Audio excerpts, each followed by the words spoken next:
Moms are amazing at tracking down hard-to-find items. Library books, socks, you name it. But sometimes help is welcomed. Care.com makes it easy to find babysitters near you. Sitters with the experience and skills your family needs, like after-school pickup and homework help. You just post a job for qualified sitters to apply. And since all Care.com caregivers are background checked, you can feel confident about interviewing and hiring. To get the child care help you need, sign up now at Care.com. This podcast of the Gamecock Central Takeover Hour presented by Firehouse Subs is sponsored by AAA Heating and Air. The premier HVAC company in the Midlands is growing. Are you a top HVAC technician? AAA Heating and Air is looking for dedicated applicants to fill their fast-growing service department with top-notch HVAC technicians. If you're the best, then they want you. If you're ready to stop working and start a career, you can earn up to $100,000 plus a year at AAA Heating and Air. Quality candidates will have at least 2 years experience and a good driving record. Benefits include top industry salaries, commission on service and unit sales, set call limits, company-provided take-home vehicle and gas card, company-provided cell phone and tablet, health, dental, and vision benefits, 401k retirement plan with company match, and scaled PTO based on length of service. Contact Roy and Dana Finley at 803-677-1500 or check out their job postings on Facebook or ZipRecruiter. AAA Air when you need us. AAA Heating and Air. WNKT-FM, Eastover, Columbia. This is Josh Simon, your South Carolina Gamecocks tight end. You are now listening to 107.5 The Game. A Cumulus media station.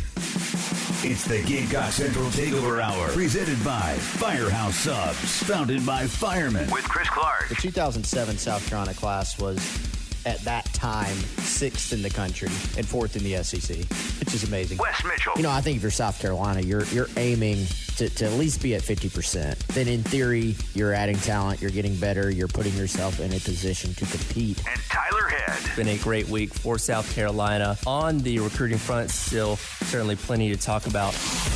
On the home of the Gamecocks, 107.5 The Game. All right, welcome in. Gamecock Central Takeover Hour, presented by Firehouse Subs, broadcasting live at Firehouse Subs, out in Irmo, going strong for another hour up until noon. Had some people come in. We've given away T-shirts, koozies, got some Carowin passes as well, so certainly come by and see us. We are on St. Andrews Road, right around the corner from the Kroger, and it's turning into a bright and beautiful day out there. Can already smell some delicious Firehouse Subs. Can't wait to tear into those in just a couple of minutes. But guys, been talking about it all morning long. Heard from plenty from Beamer and the players yesterday. As we'll kind of get back into that rhythm of what a normal game week is going to look like, hearing from Beamer, hearing from players, going to hear from coordinators later on today as we are just a week and a half away from the season officially getting started. Mock game week, guys. It's mock game week for us too, so we better get ready, better get settled, because this thing's it's gonna move fast. Yep. Once it gets here, so everybody be ready. I'm curious to hear from coordinators today. Do we get a Pete Limbo sighting today? One can only hope. And I was going to say, if we get a Limbo, over under on how long his opening riff is before he answers a question. You have to set the bar high to go over. Whatever your number is. 6 minutes? Oh, longer than 6? Easily. Hopefully we get Limbo today. And I texted y'all in our show prep. I laugh as I say that. Show prep thread. What are your questions for the coordinators? I have one that I was actually going to bring up. Do you want me to say it now or ask it? This is a small one right now, but not insignificant when you think about the season. So Shane Beamer was asked about Drew Tuivasa yesterday. And he said, and I didn't make too much of this. This wasn't an eyeball emoji, oh my gosh type of thing. But he said Some people did. We expect Drew to play week 1. Okay? Now, for me, okay, if you're a coach, you'll be, he probably won't help at all. I wouldn't expect him to say that.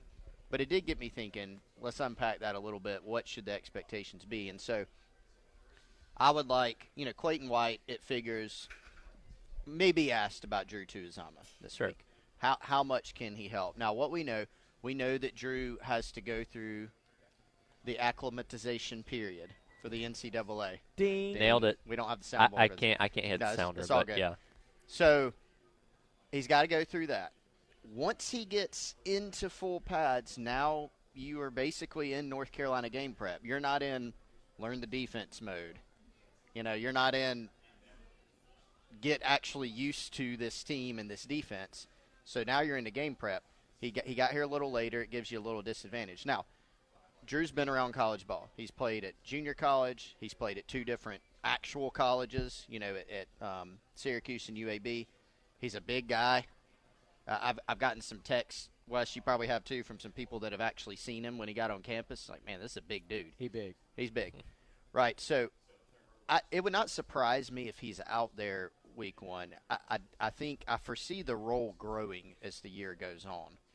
Shane Beamer also mentioned a guy who would otherwise have been out there a lot against North Carolina, Tyreek Johnson, a little iffy-ish, kind of for the game because he's been in blue some. So that would be a question I would like Clayton White to weigh in on. What should the expectations be for Drew Tuizama? I don't know if he'll give too much away. Probably more of a wait and see.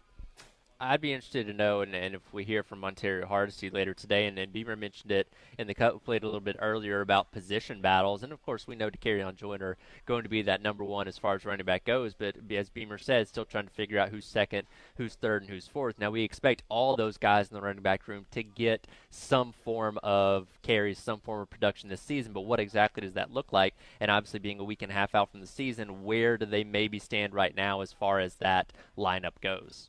Yeah, for sure. By the way, where is iffy-ish on the is that somewhere in between probable and questionable? Yes. Or by the way, what does questionable even mean? Maybe. Is there a definition for questionable? I feel like in the NFL there probably I is an always actual... feel like that's kind of like game time decision. Yeah. Because it's like he's going to warm up. We're going to see how he feels if he's nursing a toe injury or something like that, but we're not definitively going to tell you anything until game day. And probable kind of means unless there's a setback. Yeah. You feel pretty good. Most likely. Most likely they're going to play. Quick thing about Montero Hardesty. I don't know. Hey, have you guys checked out Swamp Kings yet? The Florida documentary? No. Is there a Hardesty sighting? So I only watched episode 1 last night. It is a 3-part, 45-minute per episode thing. Montero Hardesty, brief appearance. Of course, when he was playing at Tennessee, they were detailing the 06 Tennessee-Florida game, and he scores a touchdown. Did he do the spin move? Now they did. It was a goal line, so it just kind of sometimes he just kind of dove. It was a power run. But yeah, quick little Montero Hardesty with the touchdown. So nice little cameo there from Coach Hardesty. Love that guy. Which, Colin, if you're listening right now, if he does speak today, ask him about that. I don't think are we getting position coaches or just coordinators? I think it's just coordinators. Maybe just coordinators. Sometimes there's surprises. You never know. Would love a good. Tyler, what was your review of? So I've seen a lot of reviews come out. A lot of people are saying, here's all the things they left out. It's like all the controversies. That's the version I want to see. So episode 1 was just kind of about Urban Meyer coming in, establishing his way of doing things, talked about the intense workouts, that kind of stuff, and it started detailing those first 2 seasons, so we haven't gotten too deep into the water on things yet. I thought episode 1 was fine, but I feel like if I get to the end and those things that are left out that have been listed that did get left out, I'm probably going to feel some type of way about it. Like, apparently they don't really touch on Aaron Hernandez, which is like, how do you not talk about this guy? So, yeah, from what I've seen so far, it's been okay, but, yeah, if they don't focus on a lot of those things over the next 3 episodes, I will be disappointed. Did y'all watch the quarterback documentary on Netflix? What is it, QB1? Is that, or is it quarterback? I don't know this guy. I haven't gotten around to that one yet. Really, really good. Where it's like Mahomes and guys like that. I haven't gotten to that one yet. Yeah, I heard it's great, and apparently the guys love it too. Like the players have been watching it. But let's go back to Drew T real quick. It was a little bit noteworthy, Chris, because we have seen Beamer downplay guys just for reasons of like, all right, let's let this guy settle in. Let's let them ease in. We've seen him do that with Nick Harbor. We've seen him simultaneously talk about how, hey, these freshmen are going to play, but also let's not put crazy expectations on these freshmen. With Tuizama, I do think it was a little bit noteworthy that he was just like, this guy's going to be on the field week 1. And, I do agree wholeheartedly. I think this is going to be kind of a thing where the snap count progresses and goes up as the season goes on. I thought it was interesting. You look at his time at UAB. it was kind of a slow burn there as well. But you can actually Google it. There's an article from their local newspaper, and it basically is talking about how Tuazama, once it clicked, he kind of took over and started being an impact guy for them, a difference maker for them. So I don't know. I tend to think you go into week one, it sure feels like obviously Strong's going to be a starter. You probably give the edge to JT Gear unless there's a last-minute shift to playing one of these inside guys and getting them on the field, like the Tonka shift to the outside. It sort of feels like with Tyreek banged up, even if he plays, maybe he's in a little bit more of a reserve role. I would probably give Gear the edge to start opposite Strong. But good pun. Yeah. If you put Tuazama, I mean, are we going to be surprised if they roll him out there for 15 snaps and just say, hey, this is what you're doing in this situation? I'm not going to be shocked at all because he's an older guy. It's not like throwing a freshman out there. Yeah. And he can find his way on the field even without having a ton of experience within the scheme. And, Beamer talked about it. He's hit the ground running. He was like, all right, there's a meeting right now. I'll be there. Like, show me the way to the meeting room probably. Like, where is it? So he showed up, instantly hit the ground running, and was instantly on the field. At this point, though, Chris, it's just about him being able to get in pads with the guys, which we're about there. Yeah, about there. You can get in on day 6. You got to work your way up to it. Now, he can still be doing other things. Not like you're just sitting there until you can get into pads. You work your way up to it. So he's on the field. He'll be going through doing what he can. Now, is that day 6 or practice 6? It's practice 6. Okay. I think the actual period, the actual days is 7. Okay. So the NCAA is basically saying, 5 practices, day 6 you're in pads, and then there's like a mandated day off in between or something like that. It just has to do with the practice schedule. But yeah, and as I mentioned earlier, you got to keep in mind this isn't like let's say Drew got here a week earlier than he actually did, and he's able to get in pads and have basically a week of camp plus a week of North Carolina prep, or a couple weeks of camp and a week of North Carolina prep. That would have been better. But as Wes mentioned, it's not a freshman. If he's the type of guy that I think can make a quicker transition because he is experienced, he's played some ball in his career, he'll still have a period where I think he'll work up to it. I wonder if there's a little conditioning aspect here too, man. I mean, it's not like he's been hanging out in an NFL training camp all summer. He was trying to get the grade situation to where he could graduate from UAB. Obviously, probably wasn't, I guess, involved in a lot of team activities anywhere, with it being kind of known he was about to leave. So I wonder about that aspect. Columbia Heat right now is overbearing. So I wonder in practice leading up to him being able to throw on the pads if there's not a little bit of a conditioning aspect here.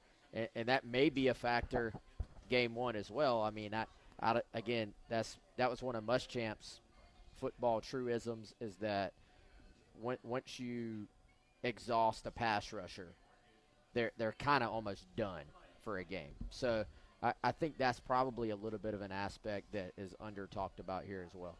Yeah, I mean, it was massive, I think, to get in Gear and Tuazama. I think the ideal situation was to get not just 1 transfer but 2, and now they've done that. And 2 guys that have played some ball with remaining years of eligibility for both, which is, I think, great for the future. But for the present, you're bringing in a couple guys that have some experience and some quality experience. Drew Tuazama, multiple years at a couple different schools. JUCO stint in between there, playing alongside Elijah Davis for an East Mississippi team that's typically really good, and they've produced a lot of guys that have gone on to play high-level ball, like Davis and others. And then you've got Gear, who has, the 1 season on the field is where he made the biggest impact at Syracuse, but certainly he showed some really good things too. So this picture at edge now, again, this is how I've been kind of saying. I do think you got to temper expectations because there's still some serious questions that need to be answered there. But you definitely, I think objectively, you got to feel better about it than you did back in the spring. Absolutely, and again with Tuizama, like you said, it's going to be a little bit of an integration process where if he does play at some point in week number 1, it's probably going to be one of those like, all right, just go out there and rush the passer, not anything too complex within the scheme, just allow his hopefully athleticism to carry him there. But once we get in the middle part of the season, maybe by the Tennessee game, you can talk about him getting more of those serious reps, being able to rotate in at that edge position a little bit more naturally. But it's something that's going to progress as the season goes along. We heard a lot from Coach Beamer on various number of things, including, and I mentioned the Tennessee game, which comes up at the end of September. Some of these big games they have to start off the season. We'll hear what Beamer had to say about that and a couple other things coming up. You're listening to the Gamecock Central Takeover Hour presented by Firehouse Subs, broadcasting from Firehouse Subs in Irmo. Tyler, Wes, and Chris going until noon right here on The Game. It's the Gamecock Central Takeover Hour. 107.5 The Game. We are live at Firehouse Subs, 7467 St. Andrews Road, here in Irmo, my stomping grounds, Colin Taylor's stomping grounds. We're in the Kroger Shopping Center right here on the side. Come and see us up until noon. Or if you can't make it here by noon, you won't get to see us. We'll be hanging out for a little while afterwards. But come on out, get yourself a Firehouse Sub. The pepperoni pizza meatball sub, guys. We're about to dive in. We've got a little platter we're about to check out. I'm told it includes the pepperoni pizza meatball sub. When you order on the app or online for a limited time, just $6 for a medium. That's only if you order through the app or the Rapid Rescue on FirehouseSubs.com. They also have, of course, the sub of the day. They're continuing that, $7.99 for a daily medium sub. All 14 Midlands Firehouse Subs locations. But before it's gone, pepperoni pizza meatball sub, app or online exclusive for just $6 for a medium. That's crispy pepperoni, extra cheese, garlic bread roll. Get it at FirehouseSubs.com or the Firehouse Subs app. More from Beamer coming up next. Gamecock Central Takeover Hour, Firehouse Subs. For over 3 decades, nobody has had a wrestling career like Arn Anderson. Conrad Thompson gets all the stories with Arn. After watching AEW's Double or Nothing, Amy wants to know, what does dinosaur taste like? It ain't chicken. It's like biting into a sinewy charcoal briquette. But chewy. Oh, like wow, that's disgusting. Yes, sure is. Check out Arn every week, wherever you listen. It's the Gamecock Central Takeover Hour. Presented by Firehouse Subs. Founded by firemen with Chris Clark, Wes Mitchell, and Tyler Head on your home of the Gamecocks. 107.5 The Game. All right, welcome back in. Gamecock Central Takeover Hour presented by Firehouse Subs. We're broadcasting live at the Firehouse Subs in Irmo, going strong for another 40 minutes going up until noon. Our guy Josh just told us in the last break there, we have tickets to the Mississippi State game to give away. First person to come in, they got to do something, though. What do they have to do to get the tickets? We had the person put me on the spot. that did the Gamecock Crow that one time. First of all, they have to order a sub. Yeah, How about that? That's what I was going to say. Order a sub. But then we have to say no purchase necessary. But wink, wink. You got. I don't think you can actually can't say that. You have to. So I don't want to get us in trouble. But I think the Gamecock Crow is fitting enough. Okay. It's okay. You got to do a dance when you walk. Do the crow and the dance. A dance, whatever. And dance. you'll get tickets again. First come, first served to the Mississippi State game. SEC home opener. SEC home opener versus Mississippi State. Yes. Yes. And we'll hear a little bit more from Beamer here coming up about some of those big games coming up in September. But right now, joined as always by our friend, owner of the Midlands Firehouse Subs locations that we are so fortunate to broadcast from, Larry Chandler. Larry, 10 days away from kickoff. You ready? Oh, I'm excited. I was just wondering. I'm glad that West is not going to get put in jail here for making that illegal offer. I'm glad you corrected yourself, right? So. Yeah, you have to. But if they come in, Larry, they're going to order a sub anyway because right now it smells like bacon and pepperonis. Oh man, doesn't it smell good? Yeah, it smells amazing. Pepperonis and All bacon right. and brisket. So you can't walk in here and not order a sub. It's physically impossible. Y'all know what I smelled first was the pepperoni pizza meatball sub. Yeah. It just maybe it's the garlic on the bread too. Yes. I don't know. It hit me in the face. Larry, we appreciate you having us out as always, man. But 10 days away, we were talking off air about going up to Charlotte. All 3 of us will be up there. Yeah. What are you most excited about seeing this season? I know there's a lot of options. Rattler, I think, is going to have a great year. you've gotten to know Juice Wells a little bit. He's a big Firehouse fan. Yeah. So I know, man, Juice. Yeah, we're all excited to watch him play. But is there anything in particular that you are most pumped about? I'm excited. I think they've got a quiet confidence about him. I think they're excited. I think I don't think anybody needs the extra motivation. I'm glad we're kind of under the radar in a way, not ranked and stuff like that. And we got players not ranked very high in their positions, and I'm excited to see what kind of offense we're going to, how many points we're going to throw up, and I think the defense is going to be a lot better. Especially that back end linebackers and the defensive backs. So really excited about seeing the whole thing. So can't wait. Snuck up on me, but it always goes fast. I'm ready. I'm pumped. Yeah, be here before we know it. And you kind of talked about it a little bit, but not being in the top 25, some people get upset about that. But South Carolina right outside of the top 25. You look at North Carolina right inside the top 25. I tend to think, if you're a fan, that's kind of a good place to be, because if you win whoever wins this game will be in the top 25. Right.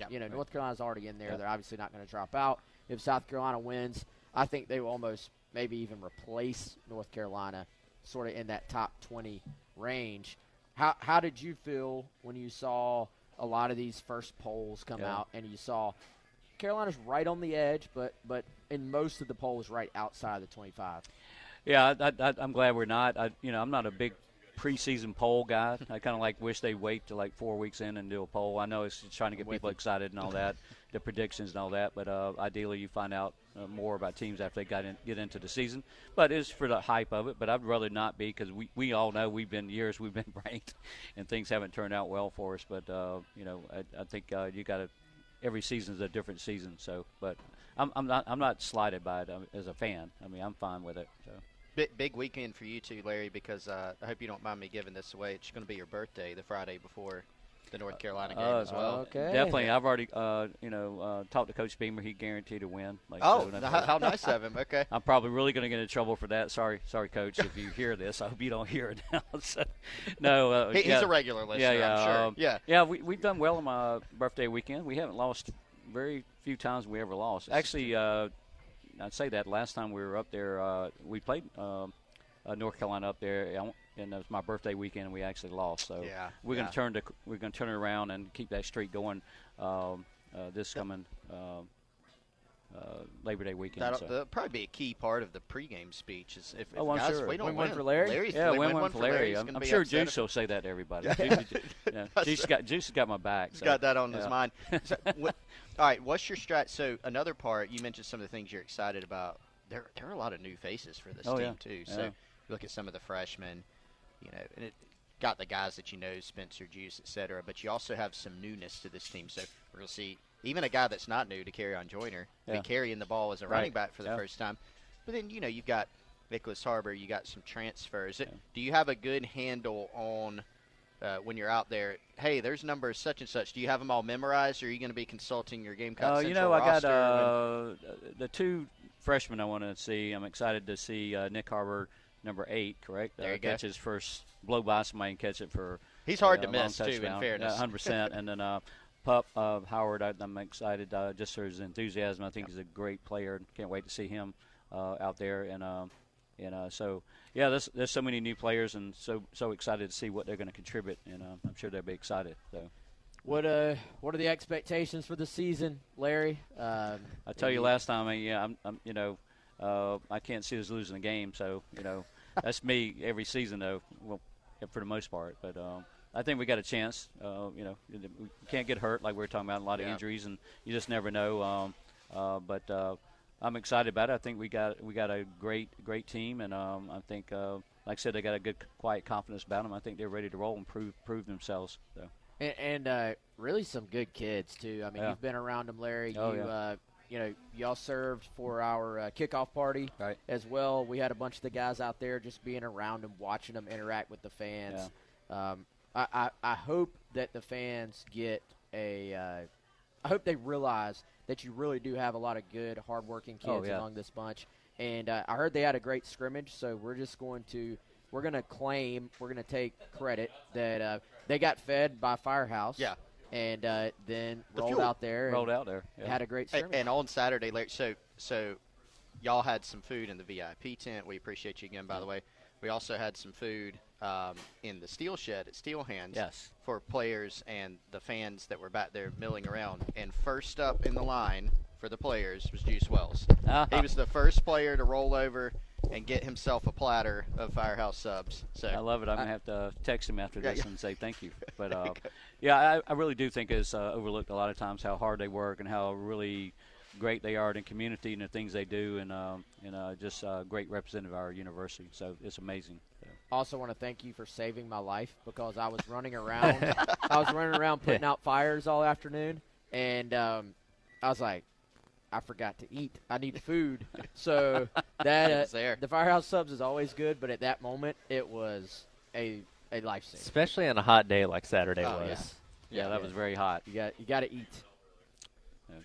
Well, we're excited. Thank y'all for having us out there, and I know everybody had a great time. Oh, absolutely. And as always, thank you for allowing us to come out here and broadcast at your Firehouse Subs. We always look forward to these days, especially, and get to enjoy some delicious Firehouse Subs. And I can't wait to be doing this as we get in the midst of the season. We've been talking about it for months and months and months, and we're, again, just 10 days away. It's right on the doorstep. 100%. Can't wait. Absolutely. Absolutely. Again, thank you so much once again for giving us a few minutes of your time. We know you got to get out of here and get some appointments later on in the day, but thank you once again for allowing us to be out here in Irmo. Well, thank y'all. Appreciate y'all so much. Absolutely. Hear a little bit more from Coach Beamer coming up as you're listening to the Gamecock Central Takeover Hour presented by Firehouse Subs, broadcasting live from the Firehouse Subs in Irmo going until noon right here on The Game. It's the Gamecock Central Takeover Hour. 107.5, The Game. Guys, I got some new news for you. My friend Kendall Walsh has announced her new team, Dwell Columbia, at Better Homes and Gardens Real Estate Medley today, along with her Director of Marketing, Emma, and her Director of Operations, Sarah. Both being realtors as well, the Dwell team is focused on providing the best customer and real estate services in the Midlands. If you're in the market for buying, selling, or investing real estate in the Midlands, they would love the opportunity to help you. Visit Dwell Columbia, that's DWELL Columbia.com, at Dwell Columbia on Instagram and Facebook, or give them a call today, 803-414-3590, to contact the Dwell Columbia team today. As I tell you all the time, if you're in the market to buy, sell, or invest in a home, you're going to need somebody who has been through the process before, who has experience with this wild housing market, and Kendall Walsh and her new team at Dwell can help you do just that. 803-414-3590. More sound from Coach Beamer talking about big games coming up next on The Game. It's the Gamecock Central Takeover Hour. Presented by Firehouse Subs. Founded by firemen with Chris Clark, Wes Mitchell, and Tyler Head on your home of the Gamecocks. 107.5, The Game. All right, welcome back in. Gamecock Central Takeover Hour, presented by Firehouse Subs. Tyler, Wes, and Chris broadcasting live out at the Firehouse Subs in Irmo. Going for about 30 more minutes up until the top of the hour. Obviously, once again, thank you to our friend Larry Chandler for allowing us to be out here today and for giving us a few minutes of his time before he has to bounce on out of here. I was just stuffing my face with my favorite sandwich, the turkey bacon ranch. What were you chowing down on in that break, Chris? Yes. All of them. Yeah, all of them. I had the latest was an Italian. Okay. So we've done the Italian, we've done the brisket and cheddar, and we've done the New York steamer. What'd you have, Wes? I had like three things. I think I had the brisket. Three. Yeah. No Italian yet. That's coming later for Wes. About to get the pepperoni pizza meatball sub during the next break, so can we hurry this up?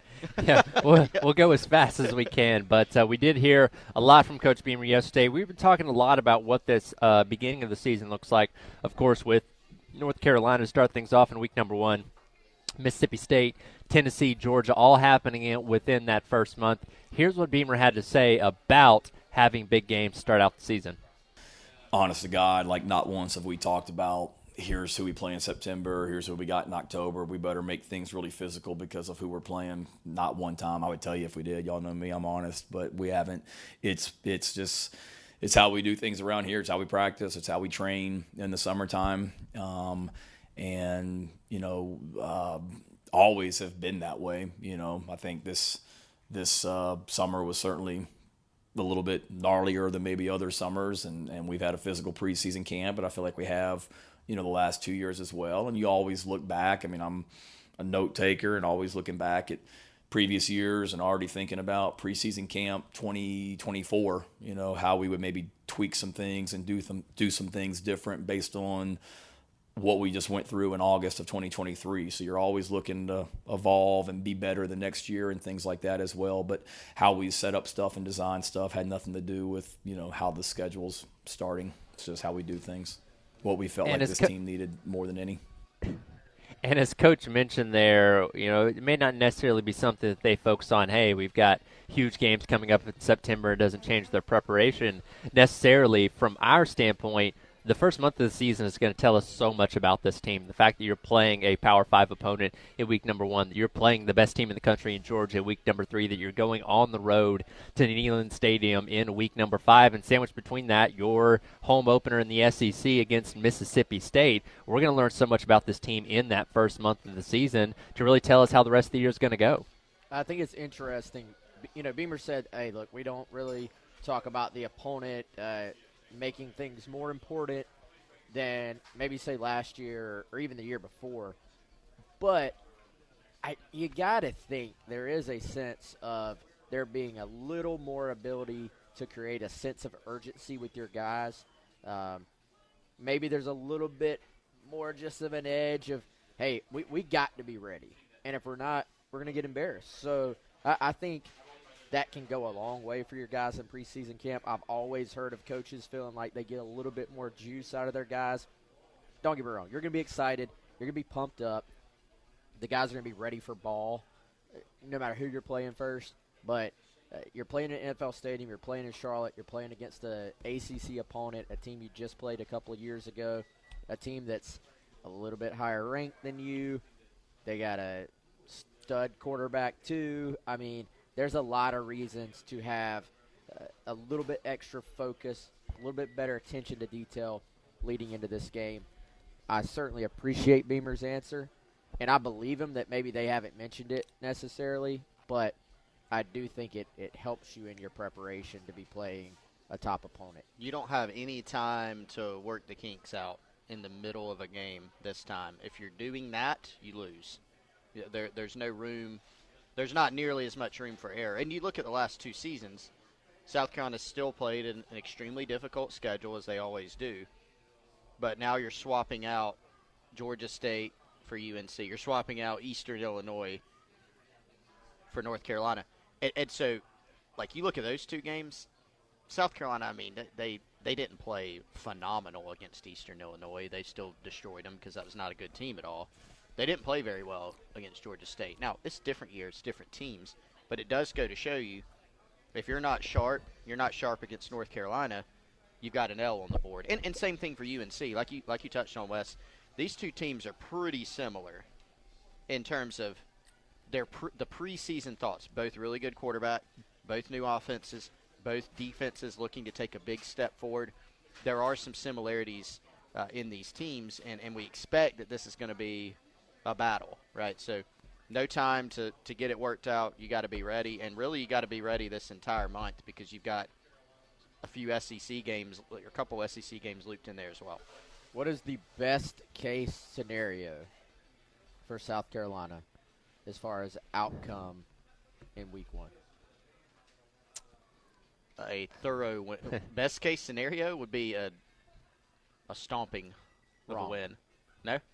Not in my opinion. You think a close win? What do you think, Tyler? I can see the value in both. That, yeah, if you go out there and you dominate North Carolina, it gives you a lot of confidence. But something about being tested in week number 1, I feel like, goes a lot further. I think best case scenario is a somewhat close, pull away so you don't have to sweat it out. Maybe don't really play that well, but win by 10. Then you get a dub over an ACC, Power 5 team, but then you have a lot as a coaching staff to turn around and point to and say, hey, we got to fix this, we got to fix this, we got to fix this. And you play Furman the next week, so you have a chance to work on those things. Now, I think Furman, you want to just stomp Furman and get freshmen in, rotate guys in. You want Furman is one of your few opportunities during this early slate to actually work on some things, to bring some guys along. If there's a combination you want to try without doing it in kind of live battle, that's your opportunity. So your situation, kind of like maybe a 27-17 type of victory in week number 1. It's like, okay, the offense, took a little while to get going in the game, pulled away there at the end, but like you said, a whole lot to work on in that week leading up to Furman. I think that's best case scenario, because if you hammer them, Gamecock Twitter, love you guys. Yep. They're going to be talking. They're going to be like trying to figure out where the college football playoff games are. They'll be booking hotels. They're going to be like, shout out to Chris's wife. I'm sure she's listening. She's going to be coming home telling Chris that she's looking up hotels for round 1 of the playoffs. Or is there any availability in Atlanta for spots? Yeah. So, I mean, I think there's value to winning a somewhat tight game, but maybe not completely sweating it out. That's fair. But having a ton to you want to feel good coming away, but not too good. Right? You really don't. It's a slow burn. I was trying to go back and find, again, different season. I don't like the transitive property, and you can't say, well, this happened in this game this year, and so it'll happen that way. So, but I did try to find some evidence. Is there merit to what Wes is saying or what I'm saying? And there's examples of both, actually. So, like, you think about 2021, you had the Eastern Illinois game. That was a cakewalk. The first real test was at East Carolina. It was a comeback win. You did have to sweat that one out. Tight game. But then you go at Georgia and get walloped. It's a little different animal, right? Walloped. But then you go, is that another old man word? We are collecting too many youngsters. We are collecting Chris's old man words. But then you look later in the season. So they destroy Florida at home. Yep. But then you lose to Missouri the next week. Okay. In that 4-week stretch, then you have a close come-from-behind win over Auburn, and then you get blanked by Clemson, right? And we saw some of the same last season, right? We saw up and down, uneven performances. I'm still going to stand on this. I think if you go out, win the game no matter what. But I think if you could win the game handily, I think this particular team is going to thrive on that. And I don't think there have been a lot of ups and downs from week to week. But I think this particular team needs the kind of confidence that we saw last season. Right. Remember how they beat Tennessee so handily? Then you go and you beat Clemson. That. Yeah. I think that's what you need. Right. I hear a little bit more from Coach Beamer as we wrap up today's edition of the Gamecock Central Takeover Hour, presented by Firehouse Subs, broadcasting live from the Firehouse Subs in Irmo, coming up on The Game. 107.5, The Game. All right, switching is easy. We do it all the time, and you may not think about switching your insurance, but you should. You should do exactly like my family did. Switch and save with State Farm, and your local State Farm agent right up the road, St. Andrews Road exit on I-26, is Amy Mason Cup. She is helping drivers reap the rewards of safer driving, too, with the updated Drive Safe and Save app from State Farm. It has dynamic new features like interactive maps and driving tips that make the pursuit of your discount even easier. You can earn up to 30% savings by just downloading the Drive Safe and Save app from State Farm to get started. Amy Mason Cup can help you with all sorts of policies: home, auto, business, boat, renters, life, and much more. Whatever your insurance needs are, she and State Farm have you covered. They can give you a personalized quote to meet your needs and help you save. AmyMasonCup.com or 803-772-5554. Like a good neighbor, State Farm is there. More from Coach Beamer as we wrap up here at Firehouse Subs in Irmo. It's the Gamecock Central Takeover Hour. Presented by Firehouse Subs. Founded by firemen with Chris Clark, Wes Mitchell, and Tyler Head on your home of the Gamecocks. 107.5, The Game. And welcome back in. It is the Gamecock Central Takeover Hour presented by Firehouse Subs. Tyler, West, and Chris hanging out for a few more minutes out at the Firehouse Subs in Irmo, going until noon. Got to meet several of the listeners already this morning. Already gave away one pair of tickets to the Mississippi State game to our guy Ron. Our guy Josh has informed me we have one more pair of tickets. If you can get out here in the next 12 minutes, you can get yourself a pair of tickets to South Carolina versus Mississippi State. That game coming up early on in the season, week number 4, so don't miss your opportunity to grab a pair of tickets there. as we wrap up here, we've heard a lot from Coach Beamer as the morning's gone along. One particular cut yesterday that I found very, very interesting was his description of Spencer Rattler and his physical changes as camp has gone along. Here is what Coach Beamer had to say yesterday. Good question. Physically, his body has changed getting into our weight program with Coach Day and how we do things in the weight room. And Spencer would tell you that. I mean, he's bigger. He's more bulky. Coach Limbo used the word husky this morning. He's more like husky. He used that in the special teams meeting. So he's built. He's changed his body. So physically, that helps him just be able to be endurable, the strength to make throws, things like that as well.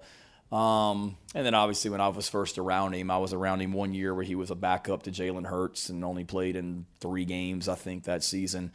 So he was kind of learning his way.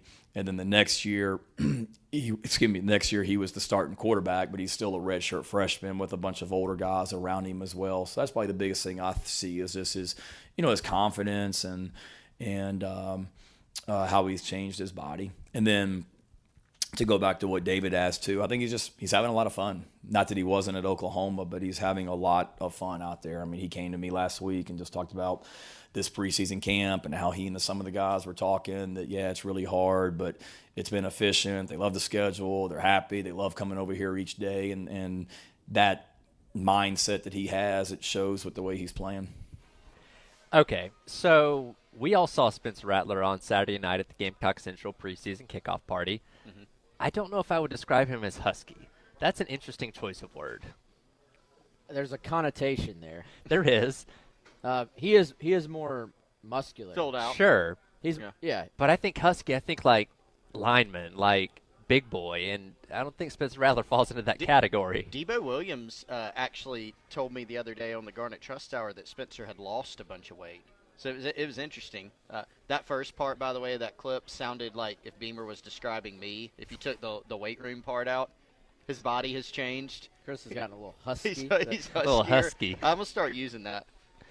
Preston took offense to him, Rattler, being called husky because I would love to have Preston legitimately was a husky child growing up and said he did not look like Spencer Rattler.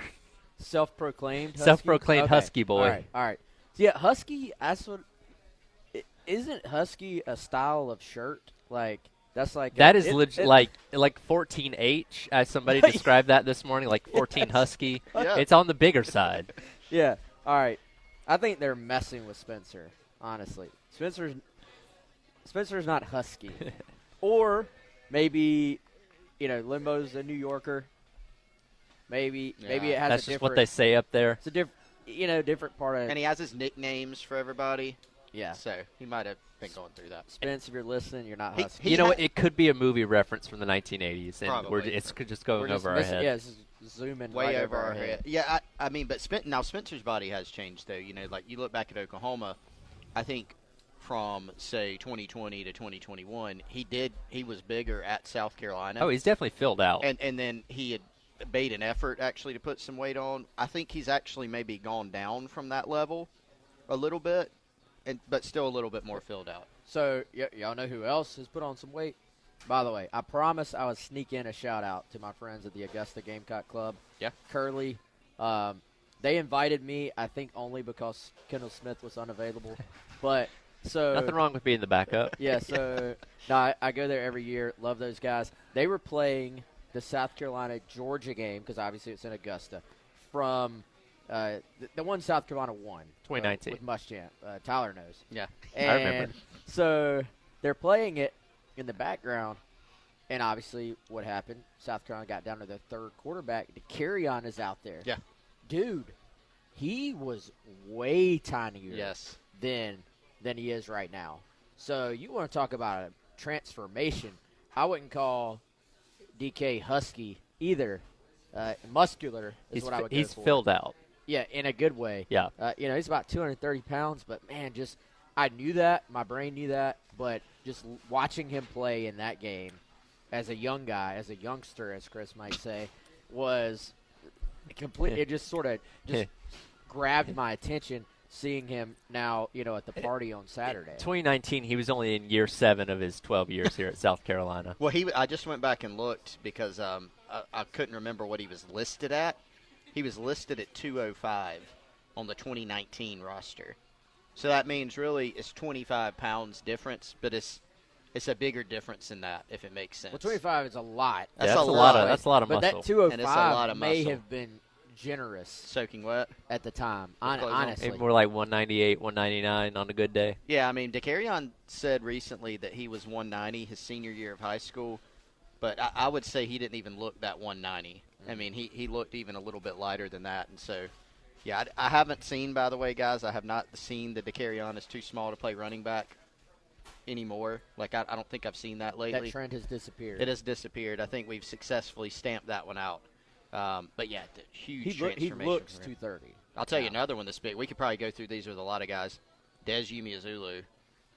He's filled out even since January when he got here, and – there's quite a canvas there to work with Sterling Lucas. I know we're on radio, so just so everybody knows, when Chris said that, I gave him the knowing nod, like, this guy looks the part. The Robert De Niro nod. This guy looks the part. I'll be curious to see how many snaps does Dez play, game 1.